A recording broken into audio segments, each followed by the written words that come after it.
welcome back to my channel. If it is your first time here, welcome. I would greatly appreciate it if you like this video and subscribe to my channel. I am going to be making some pasta with a raw tomato sauce, which is perfect when the weather is a little bit warmer and maybe you don't want to necessarily cook, but you want to have a light meal. And if you like bruschetta, this is a riff off of the bruschetta topping. So I have a few different types of tomatoes. However, you can use, I have a San Marzano here, a fresh one, but if you don't find those, Roma tomatoes are a great substitute. And right now is tomato season, so you should be able to find relatively good quality tomatoes in the markets. Here I've got some tomatoes. I have a couple of cloves of garlic. You can use as much or as little as you'd like. I don't want the garlic to overpower though. I just want some garlic flavor. I have some fresh basil, some really good extra virgin olive oil, and I'll be using a bit of salt. This is kosher salt. And I will probably add a little bit of ground black pepper. The idea is you prepare the sauce, let it hang out for a little bit so that the tomatoes can marinate, and then once you cook your pasta, you drain it and you add it to the tomatoes. It'll heat it up just enough. And this is also good because I don't have to dirty too many dishes. I'm just going to use my bowl to prep my sauce, and this will be the same bowl that I serve it in.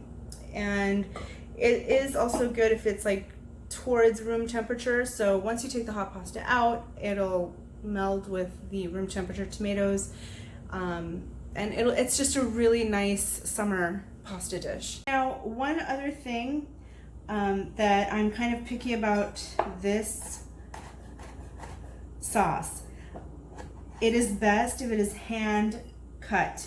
You can do it in a food processor and it's just not the same, and yes, I know that it's not the same from experience. The nice thing about a San Marzano is that it doesn't really have a lot of seeds, and other tomatoes do, but you know, to each their own. So you do want to finely chop this and finely chop it by hand. This is going to be the time-consuming part other than waiting for your pasta water to boil, but it makes just such a huge difference in the flavor and the texture of the sauce.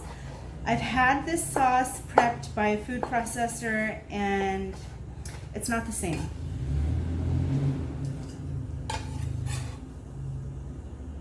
And with the garlic for this recipe, you do want to chop it because again, you just want the garlic flavor. You don't want it to overpower. If you make it into a paste, it's just going to be too strong. So just finely chop it.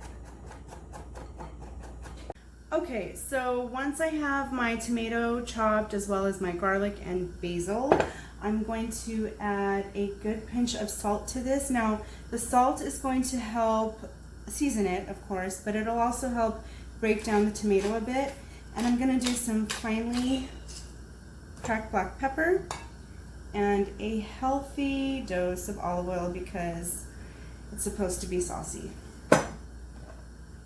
And you're going to stir it to combine and let it just sit and marinate until you're ready to cook off your pasta. Now at this point you can also taste it for seasoning if you need to adjust for salt, if you want to add more garlic, more basil, anything like that. So our sauce is ready and I'm going to get some pasta boiling. Today we're going to do some classic spaghetti for this one. Oops.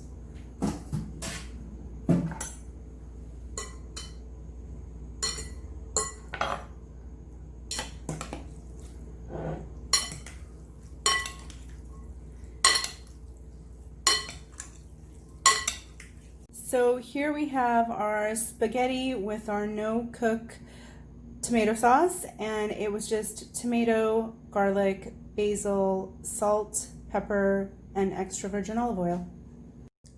Thank you so much for watching. I hope you enjoyed this recipe. I will have it loosely described down below.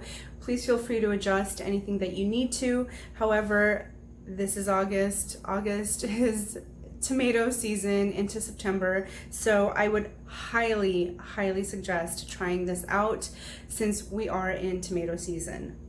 And honestly, there is nothing better than this on a summer evening. If you have a little outside area, you can eat al fresco, and it's really nice. Again, please remember to like and subscribe to my channel, and I will see you next time.